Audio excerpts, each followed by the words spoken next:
Bismillahirrahmanirrahim. Assalamualaikum warahmatullahi wabarakatuh.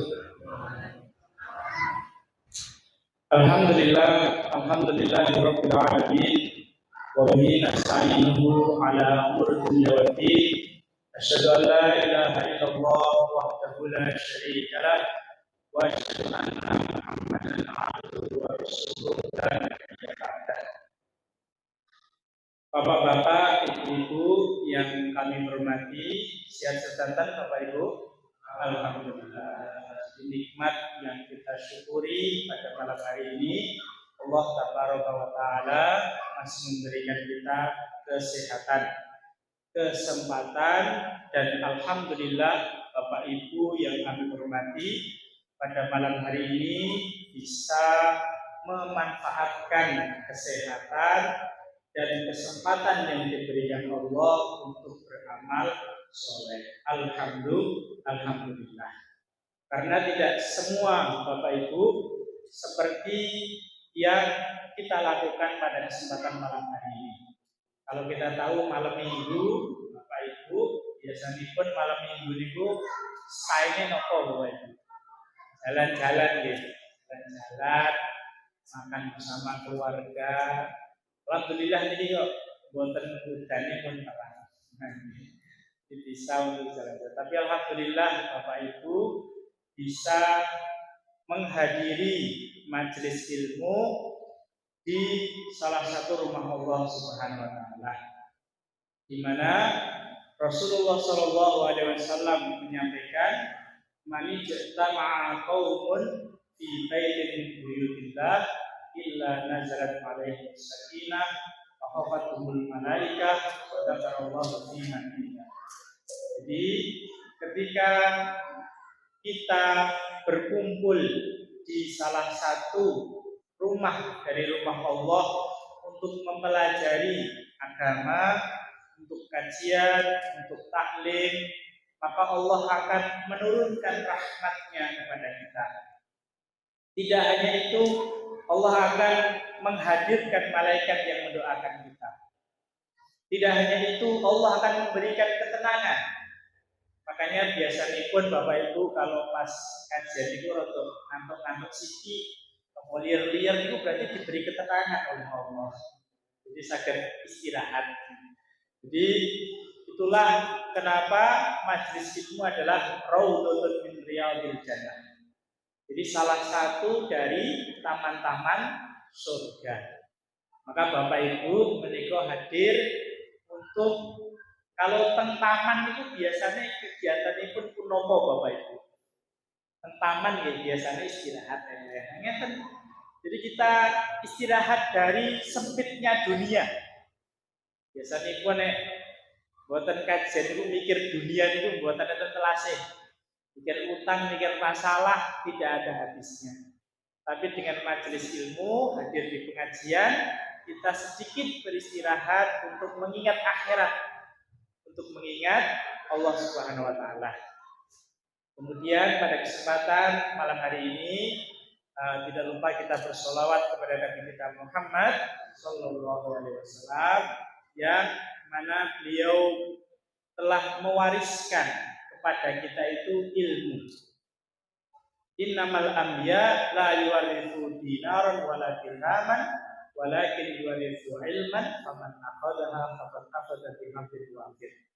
Maka kita mengambil manfaat dari warisan Nabi dengan menghadiri majelis-majelis ilmu pada kesempatan kali ini di malam Ahad ini. Kemudian mohon maaf Bapak Ibu, sekedar perkenalan, mungkin baru pertama kali mungkin Bapak Ibu kepanggih kula. Sebetulnya saya niki warga Siwal niki. Namung mriku Kampling Siwal mriku mawon. Jadi namung niku dekat, cuma tinggalipun boten teng rumah, tapi tinggalnya di Pondok Aduha. Jadi Pondok Pesantren Aduha. Panti Asuhan Aduha ingkang pilih asdos menika. Jadi di Gentan. Jadi kalau Senin sampai Jumat ngurusi lari-lari teng Pondok Aduha, menawi Sabtu Ahad menggriya suwat. Jadi ini kemarin tadi sore dihubungi Bu Iva untuk mengisi sekedar berbagi, mengisi kajian singkat nembe asar mau. Ini menawi pas buat tenan acara insyaallah saged insyaallah. Maka pada kesempatan kali ini kula saged bersilaturahmi di sini kali Bapak Ibu yang dirahmati Allah untuk sama-sama belajar berbagi, semoga nanti ada manfaatnya. Allahumma amin. Bapak Ibu yang kami hormati, pada kesempatan kali ini temanipun nggih sing ringan-ringan mawon, nggih ringan-ringan mawon, mungkin saged mugi-mugi saged pengingat mawon nggih. Bapak Ibu yang dirahmati Allah Subhanahu wa taala, kalau misalnya Bapak Ibu saat ini punya rumah satu, niku pengen punya rumah dua mboten? Pengen ya? Apa sakniki gadah sepeda motor satu, pengen tumbas melih mboten nek enten rezeki? Pengen. Apa sakniki gadah griya tunggal, punya rumah satu, misalnya dapat uang enten pengen tumbas rumah baru mboten? Ingin ya. Urusan dunia itu kita selalu ingin yang lebih baik, bahkan ingin yang terbaik. Itu dalam urusan dunia dan itu manusiawi. Saat ini misalnya kita punya motor apa misalnya merek X ngeten mawon. Motore kok pun kita mboten tren ngeten, terus pengen sing lebih gede misalnya. Apa motor napa ingin gede, merek napa. Jadi pengen motor yang lebih bagus, pengen kendaraan yang lebih bagus. Tapi menawi garwa istilah boten pengen sing lebih. Jadi kita itu dalam urusan dunia ingin apa yang kita miliki itu lebih baik, bahkan kita ingin yang terbaik. Itu dalam urusan dunia. Maka Bapak Ibu, kalau di tradisi orang Cina itu biasanya orang yang terbaik orang yang hebat itu orang yang memiliki 3 hal. Itu tiang Cina mereka. Cina niku pertama niku siu. Jadi nek tiang Cina niku siu niku umur panjang. Jadi siapa saja yang memiliki umur yang panjang, maka menurut orang Cina itu adalah orang yang terbaik, orang hebat. Jadi umurnya atas 90 tahun, atas 100 tahun, berarti itu hebat. Itu kalau orang Cina Xiu. Yang kedua punya filsafat namanya selain Xiu namanya Hok. Hok niku harta yang banyak. Jadi menurut orang Cina, orang yang terbaik, orang yang hebat, orang yang mulia itu orang yang punya harta yang banyak. Maka kita ketahui Bapak Ibu di sini mungkin dekat sini ada ya. Jadi orang-orang Cina itu ngejarnya harta, masya Allah luar biasa. Jadi kerja sana malam masih kerja, siang banting tulang. Jadi supaya mendapat harta yang banyak, karena memang harta yang banyak itu adalah tanda mulia dari kepercayaan mereka. Yang ketiga itu adalah lok itu kekuasaan yang tinggi. Jadi orang-orang Cina ini punya pendapat bahwa orang yang berkualitas, orang yang baik, orang yang hebat itu adalah orang-orang yang memiliki kekuasaan. Semakin tinggi kekuasaan, maka semakin mulia di hadapan orang lain. Itu menurut orang Cina. Lain orang Cina, lain orang Amerika. Menawi orang Amerika, mereka punya pendapat 3P. Jadi kalau orang Cina Xiu, Hok, dan Lok, kalau orang Amerika mereka adalah 3 P. P yang pertama itu adalah power. Jadi siapa saja yang punya power, yang punya kekuatan, yang punya pengaruh, maka itu adalah orang yang mulia, orang yang hebat, orang yang luar biasa. Yang kedua, P yang kedua, position. Orang yang memiliki posisi yang tinggi. Jadi kalau misalnya sama dengan orang Cina tadi, misalnya orang Amerika punya jabatan direktur, nopo komisaris, nopo misalnya pimpinan satu perusahaan, itu berarti dia mulia. Yang ketiga adalah properti. Jadi orang yang punya aset yang banyak, punya rumah yang banyak, punya harta yang banyak, itu maka dia orang yang mulia, orang yang hebat. Lain di Amerika, lain di Indonesia, Bapak Ibu. Bapak Ibu yang kami hormati, jamaah yang dimuliakan Allah Subhanahu wa taala. Kalau orang Indonesia, kita kenal istilah apa Bapak Ibu? Tiga ta. 3 ta itu berarti tahta, harta, wanita. Jadi kalau orang Indonesia, siapa saja yang punya ketiganya, maka ia menjadi orang yang mulia, orang yang hebat. Punya tahta, punya harta, punya wanita. Menikah adalah pendapat di setiap orang-orang negara-negara. China, Amerika, apalagi di Indonesia. Tapi leres ya Bapak Ibu ya, yang Indonesia itu menawi dihormati itu kadang-kadang lihat hartanya, lihat tahtanya, lihat wanitanya. Jadi memang di dunia ini bahkan Rasulullah SAW itu memang menyampaikan bahwa ujiannya umat Nabi Muhammad itu ujian harta. Makanya kalau orang sugih ngomong, kalian orang pelarat ngomong, itu lebih didengar yang mana Bapak? Ya yang sugih. Yang sugih ngomong dinut, diikuti, ya yang boten sugih kadang salah gitu. Maka itulah sekali lagi standar orang-orang terkait dengan orang yang mulia, orang yang hebat, orang yang terbaik. Tapi Bapak Ibu yang dirahmati Allah Subhanahu wa taala, apakah standar itu benar? Apakah standar itu yang menjadi patokan dalam kehidupan kita? Tentu Bapak Ibu yang dirahmati Allah Subhanahu wa taala, bahwa standar yang benar itu adalah standar yang diturunkan oleh Allah Subhanahu wa taala di dalam Al-Qur'an. Maka kalau tidak berangkat dari Al-Qur'an, itu bisa jadi benar, bisa jadi salah. Maka Bapak Ibu yang dirahmati Allah Subhanahu wa taala, di dalam Al-Qur'an Allah Tabaraka wa taala itu sudah menyampaikan kepada kita tentang kriteria orang yang terbaik, orang yang mulia.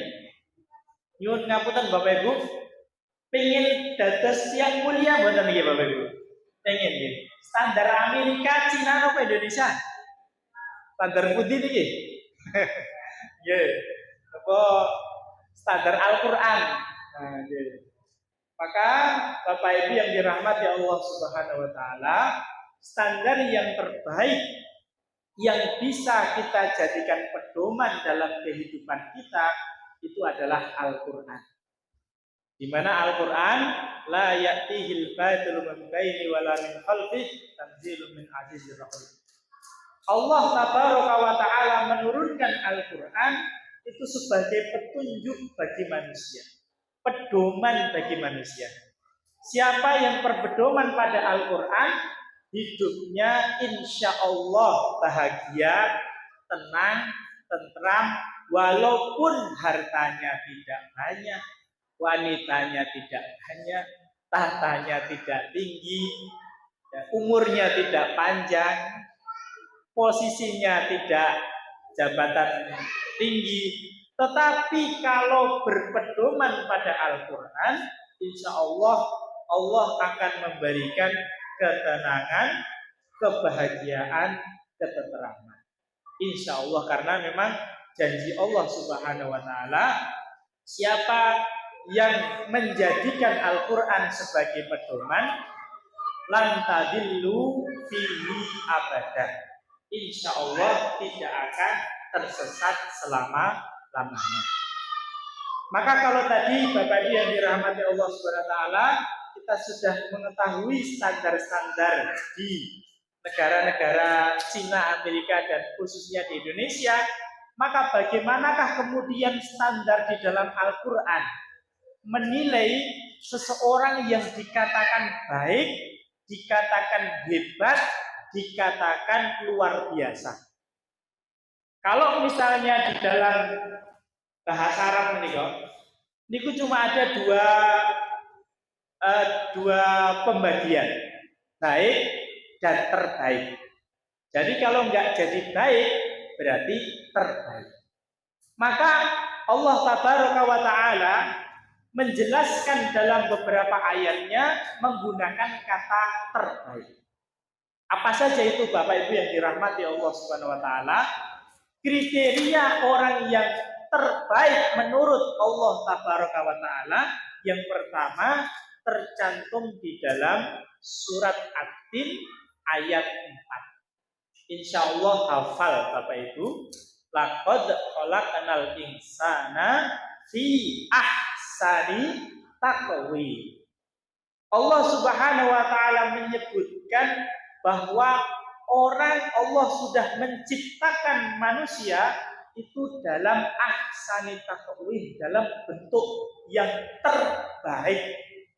Kalau dibanding makhluk Allah yang lain, ampunten Bapak Ibu, manusia yang paling jelek, kalih, ampunten nggih, kera yang paling tampan, niku kira-kira bagus pundi? Ya, tetap manusia itu adalah Allah ciptakan ahsani taqwim, sebaik-baik bentuk. Maka ketika orang ingin menjadi yang terbaik, maka yang pertama menurut standar Al-Quran adalah berpenampilan yang baik. Maka penampilan yang terbaik ini Bapak Ibu itu bisa dari pakaian. Maka biasanya pun Bapak Ibu menawi ke masjid, ngeten niku kan disunahkan untuk memakai pakaian yang terbaik. Kenapa? Karena akan menyembah Allah Subhanahu wa Ta'ala. Beda ketika misalnya orang pengen pergi ke sawah misalnya. Maka Allah Subhanahu wa Ta'ala mengingatkan kita, jika ingin menjadi pribadi yang terbaik, maka yang perlu diperbaiki adalah ahsani taqwimnya. Jadi penampilannya, khususnya misalnya yang kelihatan dohir, misalnya pakaian, atau misalnya sikap tubuh, ataupun yang lainnya. Tapi kemudian apakah hanya penampilan saja yang bisa menjadikan kita itu adalah makhluk yang terbaik? Ternyata tidak, Bapak Ibu. Tidak berhenti pada At-Tin ayat 4, tapi kemudian berlanjut pada surat Al-Fussilat ayat 33. Di mana dalam surat Al-Fussilat ayat 33 itu Allah berfirman, wa man ahsanu qawlan mimman da'a ilallahi wa 'amila shalihan wa qala innani minal muslimin. Maka dalam ayat itu Allah Subhanahu wa Ta'ala berfirman, apakah ada yang lebih baik atau yang terbaik perkataannya dari orang-orang yang menyeru kepada Islam dan mengatakan sesungguhnya aku adalah orang-orang yang berserah diri. Maka standar ini dijelaskan kemudian bahwa ketika orang ingin menjadi yang terbaik, maka dia adalah ahsanu qaulan. Dia mengucapkan, mengatakan kata-kata yang terbaik. Maka seseorang itu dilihat dari omongannya, dilihat dari pembicaraannya. Maka ketika pembicaraannya itu baik, apa yang keluar dari mulutnya itu baik, bisa jadi itu sebagai tanda bahwa di dalam dirinya itu juga memiliki hal yang baik. Dalam hadis Rasulullah SAW bersabda, "Man kana yu'minu billahi wal yaumil akhir, falyakul khairan aw liyasmut." Barang siapa yang beriman kepada Allah dan hari akhir, maka hendaklah mengatakan perkataan yang baik, kalau tidak diam. Maka itu standar yang tinggi sekali.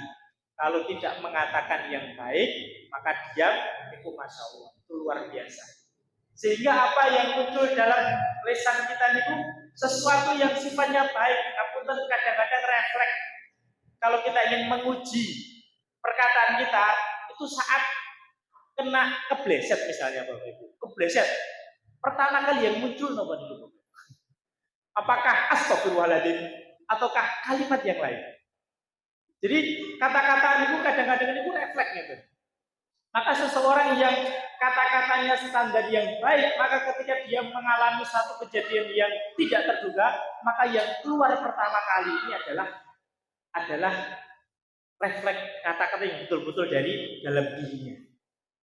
Kapunten Bapak Ibu, kalau misalnya kita ingin akhir hayat kita itu kata yang kita ucapkan itu adalah kata-kata terbaik, yaitu mengharap kita la ilaha illallah, maka ya selama perjalanan kehidupan kita biasakan untuk mengatakan itu, membiasakan diri, karena orang itu tergantung pada kebiasaannya.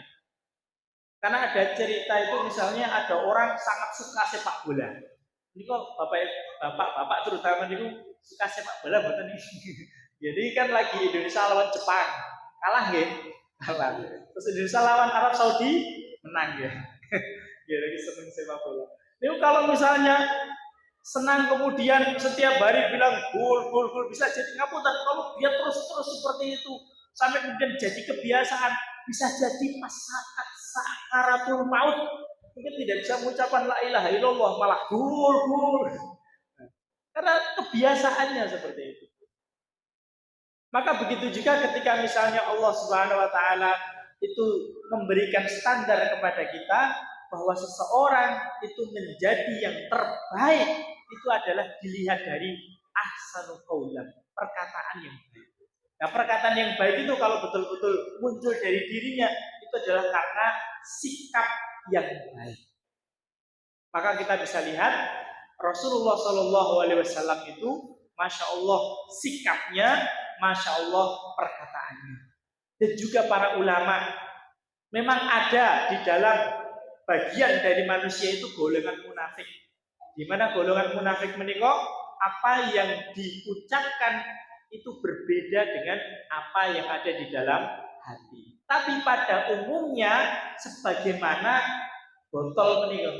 Botol menikah kalau di dalamnya itu air putih yang jernih, maka ketika dikeluarkan, maka ya yang keluar adalah air putih yang jernih. Maka seseorang itu ketika ingin melihat hatinya baik atau tidak, itu ya lihat saja bagaimana ucapannya, bagaimana perkataannya itu yang keluar dari mulutnya adalah kata-katanya. Apalagi kalau sudah kata-kata doa dan zikir. Apa-apa, ada masalah apa-apa, zikir dulu, doa dulu. Misalnya ada musibah, langsung innalillah. Kemudian ada sesuatu, Masya Allah. Ada kejadian, subhanallah. Jadi senantiasa lisannya itu sudah terbiasa. Maka yang muncul nanti yang akan itu dan akan berpengaruh juga ke dalam perilakunya. Maka itulah kemudian ketika seseorang ingin menjadi yang terbaik, tidak hanya kita perbaiki sifatnya yang dohir, yang penampilan, tapi kita perbaiki kebiasaan, khususnya dalam ucapan. Di mana Allah Subhanahu wa taala lewat Rasulullah SAW itu mengajarkan banyak sekali doa-doa yang bisa kita baca. Ngapunten Bapak Ibu, ketika misalnya kita tidur, doa gitu Bapak Ibu nih. Doa. Bangun tidur, doa boleh. Mau makan, doa. Habis makan, doa. Masuk masjid, doa. Keluar masjid, doa. Mau pergi, doa. Masuk rumah, doa. Masya Allah. Rasulullah SAW mengajarkan banyak sekali doa agar kaulan itu, perkataan itu menjadi baik, menjadi kebiasaan. Sehingga ketika itu menjadi kebiasaan, maka perilaku itu akan coba bisa untuk diperbaiki. Bapak-bapak yang dirahmati Allah Subhanahu wa taala, apakah kemudian sebatas menjadi orang yang baik atau hamba Allah yang baik itu hanya penampilan dan perkataan?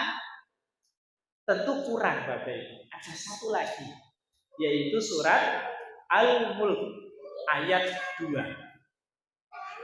Alladzi khalaqal mauta wal hayata liyabluwakum ayyukum ahsanu amala wa huwal azizul ghafur.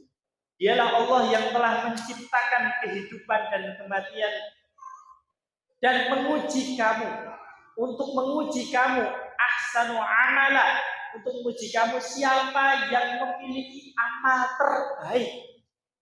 Dan dialah Allah yang maha perkasa lagi maha pengampun.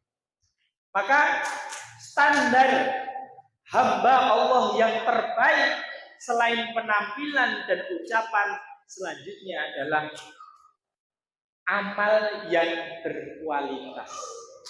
Maka dalam ayat tersebut Allah Subhanahu wa taala tidak mengatakan aktsaru amala, banyaknya amal, tetapi ahsanu amala, amal yang terbaik. Amal yang terbaik itu nopo Bapak Ibu? Amal yang terbaik itu adalah akhlasuhum wa aswabuhum, yang paling ikhlas, yang paling sesuai dengan sunnah Nabi Muhammad Sallallahu Alaihi Wasallam. Dan ikhlas menika itu di dalam diri masing-masing.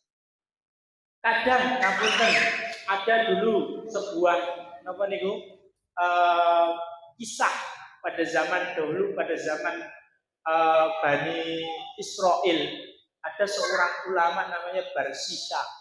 Barsisa menika niku ibadah kepada Allah niku sudah 70 tahun berada di tempat ibadahnya itu.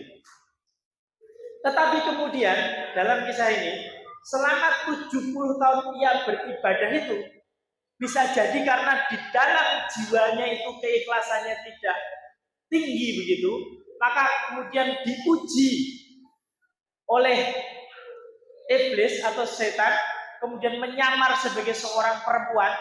Perempuan itu kemudian menggoda, ya. Barsisa ini sampai kemudian terjadi perzinahan, maka amalnya yang 70 tahun itu menjadi terhapus. Lain halnya dengan, mungkin Bapak Ibu pernah dengar cerita seorang perempuan nakal yang masuk surga diampuni dosanya itu karena memberi minum seekor anjing. Pernah mungkin Bapak Ibu dengar cerita ini? Ini hadis ini, cerita Rasulullah SAW. Ketika itu ada seorang perempuan melakukan perjalanan, kemudian waktu itu ada seekor anjing yang merasa kehausan. Kemudian itu ada sumur yang sudah dia terpakai, maka perempuan itu rela untuk turun ke sumur itu, kemudian mengambil sepatunya, mengambil air dan menggigit dengan mulutnya itu, kemudian naik ke atas dan meminumkan air, dan dia lakukan itu dengan ikhlas kepada Allah. Maka qadarullah, perempuan ini diampuni dosanya. Atau misalnya Bapak Ibu pernah dengar cerita orang yang membunuh 99 orang. Mungkin pernah dengar Bapak Ibu ceritanya. 90 sudah membunuh 99 orang, kemudian dinasihati, tanya sama seorang ulama pada masa itu, pendeta pada itu. Nah, saya diampuni Allah enggak dosa saya ini? Ulama itu bilang, enggak mungkin, dosamu udah besar, 99 orang sudah kamu bunuh. Wah, sekalian yang ini dibunuh sekalian. Wah, berarti genep 100. Wah, dosanya udah besar sekali, bunuh 100 orang. Lalu kemudian dia konsultasi dengan ulama yang benar dan mengatakan kalau kamu ingin tobat, silahkan melakukan perjalanan ke arah tempat yang baik di sana. Nah, bertobatlah di sana, bisa jadi Allah akan mengampuni. Maka kemudian orang ini berangkat ke sana, belum sampai tempatnya sudah meninggal. Tapi mungkin karena niatnya yang ikhlas tadi kepada Allah Subhanahu wa taala, dosanya yang 100 bunuh 100 orang itu diampuni. Maka niat itu adalah amal yang terbaik itu adalah amal yang paling ikhlas yang kita lakukan, bukan yang paling banyak. Makanya Bapak Ibu dalam Islam itu kita itu sebetulnya, mohon maaf, itu kita cuma minta berharap satu amal kita tuh diterima Allah, itu Allah sudah bisa menyelamatkan kita. Tapi kita nggak tahu amal kita itu diterima Allah apa tidak, ini belum tahu. Maka sholat kita, puasa kita, zakat kita itu kan kita berharap, ya Allah terimalah, terimalah. Tapi bisa jadi mungkin amalan kecil yang kita lakukan. Misalnya saat ini ada yang bagikan minum, atau misalnya menyiapkan tikar untuk kajian, itu bisa jadi kalau itu memang niatnya betul-betul ikhlas karena Allah, bisa jadi itu adalah amal yang diterima oleh Allah Subhanahu wa taala. Kemudian selain itu juga memang dalam beribadah menikah itu Allah Subhanahu wa taala menurunkan aturan, menurunkan SOP, menurunkan cara yang dicontohkan oleh Rasulullah Shallallahu alaihi wasallam. Maka dalam hal ibadah mahdhah menikah harus jelas aturannya menurut sunnah Nabi Muhammad Shallallahu alaihi wasallam. Sedangkan untuk ghairu mahdhah sifatnya fleksibel, yang penting semua yang kita lakukan untuk Allah, mencari ridha Allah, maka itu adalah terhitung ibadah kepada Allah Subhanahu wa taala. Maka kalau menawi kula teng panti asuhan Bapak Ibu aduham menika niku nggih sinten mawon ingkang sedekah niku nggih macam-macam, yang sedekah niku. Wonten sing yang sedekah niku nggih difoto riyin. Yang sedekah niku nggih, Mas foto nggih kali anak-anak foto. Enggak tahu diapot foto. Iki bantuan segini, nanti anak-anak minta foto bareng-bareng, nanti terus bilang terima kasih sama Pak. Ada yang datang ke gereja, ini Mas, ada terimanya Pak, betul sah. Macam-macam. Ada yang kuliah ini nggih nate kapusan ya ternyata ibu-ibu, biasanya ibu-ibu niku kan betul bronjong ya kan dari pasar loh gitu. Dan datang ke situ tuh saya kira mau minta-minta karena posisinya gitu kayak penampilannya gitu, apa kayak orang minta-minta gitu. Nah tapi kemudian sampai di situ tiba-tiba bronjongnya diturunkan gitu, Mas niki wonten sayur kali tahu tempe kemarin lalu. Masya Allah, saya kira mau minta-minta ternyata mau sedekah. Tapi ada juga bawa mobil datang ke pondok dikira mau sedekah, ngapunten Mas, badhe tanglet iki luwes sudah pundi nggih atau tipe alamat pundi nggih, siwalnya pundi nggih. Ya, jadi memang Masya Allah beda-beda. Ya, maka sekali lagi ketika amalan kita itu bisa kita perbaiki, kita ikhlaskan dalam kehidupan kita, yang kecil-kecil itu semoga bisa menjadi penyelamat kita. Amal yang kecil-kecil, yang sedikit-sedikit. Mungkin kita itu tidak bisa amal yang besar-besar. Misalnya kayak naik haji, ini kan amal besar nih, mungkin tidak begitu banyak dana, wah sulit mungkin. Ya umroh misalnya, umroh kan amal besar, 20-30 juta misalnya, wah nyalanya jadi kamu. Itu bisa jadi Allah Subhanahu Wa Taala itu memberikan kesempatan amal-amal kecil itu bisa jadi pahalanya mungkin juga besar. Bahkan kalau misalnya dalam hadis, orang yang melaksanakan sholat subuh, kemudian dia zikir sampai kemudian suruh waktu terbit matahari dan sholat 2 rakaat, maka dicatat pahala umroh. Itu ada amalan yang bisa dilakukan. Maka dalam kehidupan kita ini tugas kita adalah mengumpulkan bekal sebanyak-banyaknya, mengumpulkan amal soleh sebanyak-banyaknya, dan amal soleh yang diterima itu syaratnya adalah ikhlas dan juga menurut sunnah Nabi Muhammad Sallallahu Alaihi Wasallam. Wa man kana yarju liqa'a rabbih falya'mal amalan sholihan wa la yusyrik bi ibadati rabbih ahadan. Dalam surat Al-Kahfi Allah mengingatkan kita bahwa siapa yang ingin bertemu Allah, siapa yang ingin berjumpa Allah besok di akhirat, maka hendaklah dia itu beramal soleh, mengumpulkan amal yang banyak supaya amal itu cukup untuk perjalanan di akhirat yang panjang sampai kemudian bertemu dengan Allah Subhanahu Wa Taala. Dan amal yang cukup niku dikatakan dalam surat Al-Mulk ayat 2 tadi itu adalah ahsanul amalan, amal yang terbaik, bukan amal yang banyak, tapi amal yang terbaik, yang bisa paling ikhlas, yang bisa paling menurut sunnah, maka itu semoga amal yang bisa diterima untuk bekal kita di akhirat kelak.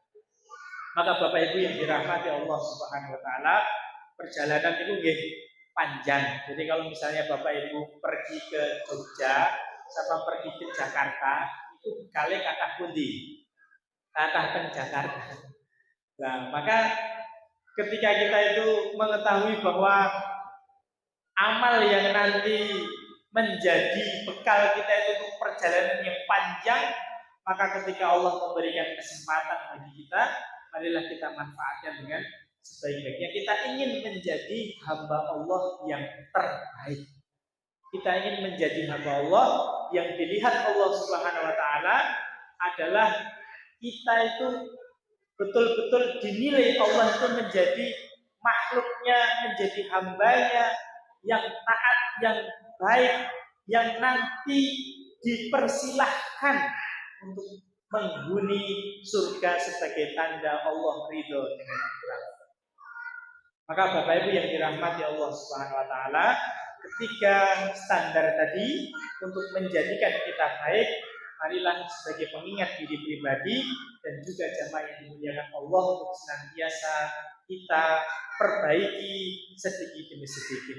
Yang pertama adalah ahsani taqwim, memperbaiki penampilan kita. Kemudian ahsanu qaulan, memperbaiki perkataan kita. Yang selanjutnya adalah ahsanu amala, memperbaiki amal soleh kita. Maka bapak-bapak, ibu-ibu yang dirahmati Allah Subhanahu wa taala, dengan terus berusaha memperbaiki penampilan, perkataan, dan juga amal kita, maka ketika itu semoga dapat terus menjadikan kita lebih baik. Kalau tadi kita untuk urusan dunia saja kita ingin yang lebih baik, lebih baik, lebih baik, lebih baik, maka begitu juga untuk amalan akhirat kita ingin yang lebih baik, lebih baik, lebih baik, agar tujuan kita tidak hanya sukses di dunia, tetapi juga bisa mencapai sukses di akhirat. Maka demikian Bapak Ibu yang dirahmati Allah Subhanahu wa taala, untuk kesempatan kali ini, karena sajane pun sampai isya nih Bapak Ibu nih. Sampai sholat isya nih. Nah, kemudian Sufyan bin Uyainah, Imam Ahmad bin Hambal itu sebenarnya pernah ditanya bagaimana supaya perkataan, amalan, dan semuanya itu bisa baik, bisa menjadi terbaik. Maka Imam Ahmad bin Hambal itu mengatakan bahwa tahanlah nafsumu. Jadi masuk surga itu sebetulnya dua langkah. Yang pertama adalah langkah tahan nafsumu, yang kedua adalah masuk ke surga. Maka untuk bisa berpenampilan baik, berkata baik, kemudian melakukan amal yang terbaik, yang berat untuk dilakukan adalah wanahan nafsa anil hawa. Jadi menahan nafsu untuk melakukan sesuatu yang kurang baik. Karena memang kalau misalnya dalam kehidupan kita, misalnya dalam penampilan mawon, iki dandan teng kondangan kali dandan teng masjid itu lebih diusahakan yang mana nih? Yeah. Kadang-kadang dandan teng kondangan itu lebih tenanin daripada datang ke masjid. Apalagi dalam hal yang lain, perkataan misalnya, kadang-kadang kita sama orang yang kita hormati, misalnya ada Pak Lurah atau Pak misalnya Pak Camat atau orang yang kita hormati, itu omongan itu kayak betul-betul kita omongan itu kayak ditata gitu, supaya omongan kita itu baik di mata beliau-beliaunya itu. Tapi kadang ngapunten, saat kita berdoa kepada Allah atau saat kita sholat misalnya, bukan sholat jamaah, mungkin sholat sendiri, itu kadang-kadang itu kita ingin sholatnya itu cepat-cepat, atau kadang doa kita itu adalah doa yang cepat wis seperti doa. Bismillahirrahmanirrahim. Amin. Jadi tidak merasa bahwa ketika kita ingin memperbaiki perkataan kita kepada Allah, ya harus ditahan nafsu kita supaya apa yang bisa kita lakukan itu adalah sesuatu yang sungguh-sungguh dan khusyuk. Begitu juga dengan amal. Kalau kita bekerja untuk bos kita, misalnya ada yang karyawan di sini bos itu bekerja di target bosnya misalnya gaji, maka orang kalau kerja seperti ini bonusnya begini. Nah, kita akan kerja semaksimal mungkin. Bagaimana supaya dapat bonus? Dipandang bos kita sebagai orang yang kerjanya baik, mungkin dapat penghargaan begitu. Tapi kemudian ketika Allah SWT memberikan tugas kita beribadah di dunia ini, khususnya kadang sholat, kadang tugas-tugas ibadah yang diberikan Allah, kadang kita laksanakan, kadang-kadang kurang maksimal sebagaimana kita lakukan untuk bos kita. Maka Bapak Ibu yang dirahmati Allah SWT, semoga kita semua tidak digolongkan golongan yang demikian, tetapi kita digolongkan kepada orang-orang yang terus memperbaiki diri dalam rangka mendekatkan diri kepada Allah Subhanahu wa taala. Semoga jamaah yang dimuliakan Allah, jamaah masjid menika semuanya diberikan Allah menjadi pribadi yang terbaik, pribadi yang memiliki standar Al-Quran, penampilannya terbaik di mata Allah, perkataannya terbaik di mata Allah, dan amalnya terbaik di mata Allah Subhanahu wa Ta'ala.